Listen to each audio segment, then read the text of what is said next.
Hello and welcome. We're about to dive into a topic that's not only a big deal for GP exams, but also a massive part of day-to-day practice.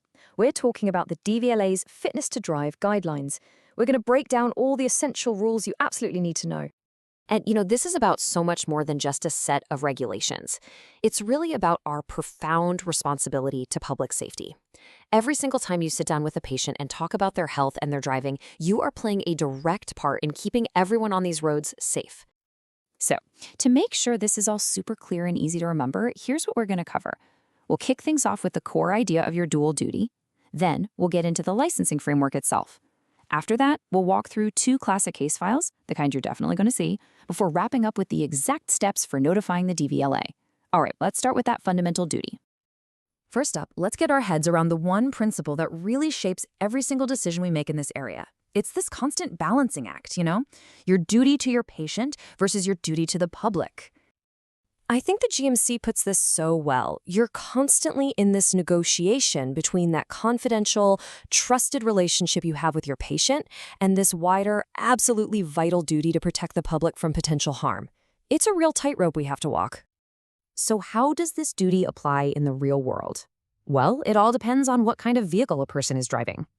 The DVLA has a really clear framework for this, so let's take a look at how it's all structured.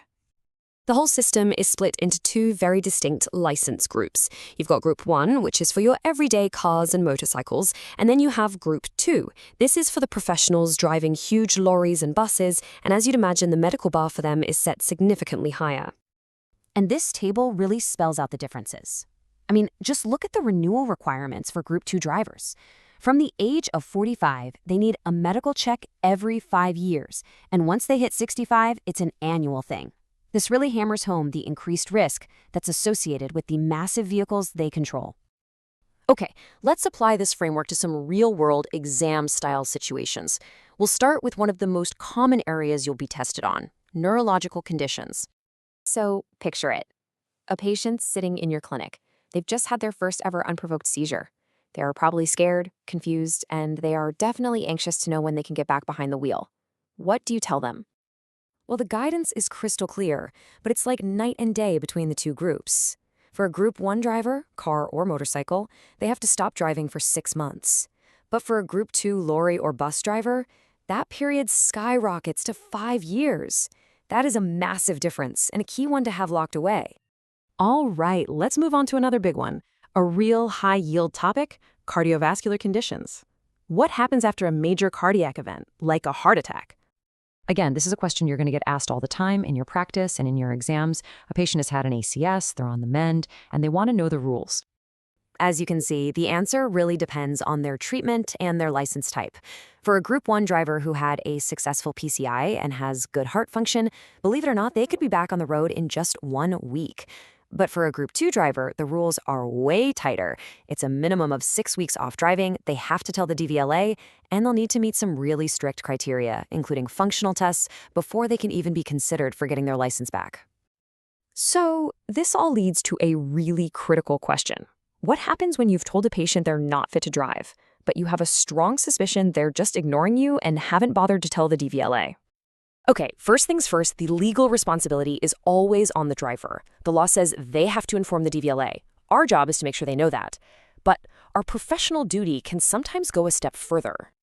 The GMC gives us a very clear pathway to follow here. You start by advising and persuading. But if that patient continues to drive and you genuinely believe they pose a risk of death or serious harm to other people, your duty shifts. At that point, you should notify the DVLA. And ideally, you do this after telling the patient that you're going to. So what's the whole point of this guidance? All these different groups, the specific timelines, what's it all built on? Well, it's all designed to reduce the risk of one particular thing, a sudden disabling event happening at the wheel. And the DVLA actually puts a number on this risk. For a Group 1 driver, the maximum acceptable risk of having one of these events is 20% in 1 year. But, and this is the kicker, for a Group 2 lorry or bus driver, that acceptable risk threshold plummets. It drops by a factor of 10, all the way down to just 2% in 1 year.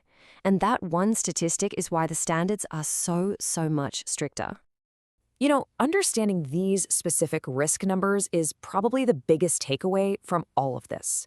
It shows you that these rules aren't just arbitrary. They're based on a very careful, calculated assessment of public safety.